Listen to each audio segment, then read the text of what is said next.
Ntibisanzwe mwite Element Elly umuhanzi cyangwa umuproducer akora indirimbo ariko izo ndirimbo ntizibura gukora hit. Ni gute indirimbo Mirere igira views miliyoni imwe mu minsi 10? Ubwo bivuze ngo ku munsi ari kurebwa n'ibihumbi 2,100.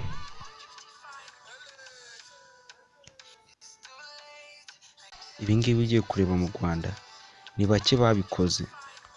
Iyi ndirimbo yanditswe n'uwitwa Element nyirayo n'uwo bita Junior Maga n'uwo bita Kenny Kishat. Uyu Element nta ndirimbo afite idafite views miliyoni.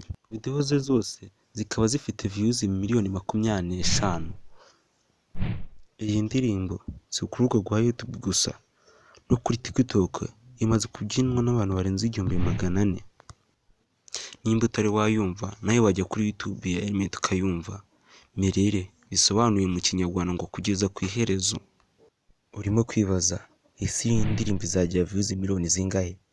Aho nizajya muri miliyoni 100 nk'izaba Meddy ba Israel Mbonyi bagize miliyoni 45. Andika uko ubyumva muri comment. Nimba ushaka kubona ibiganiro nk'ibi kanda subscribe kandi no kuri iyo nzogera buri video yonkiza uzajya utiyibona ukande like. Ndabakunda, nitwa Jean Paul TV Show.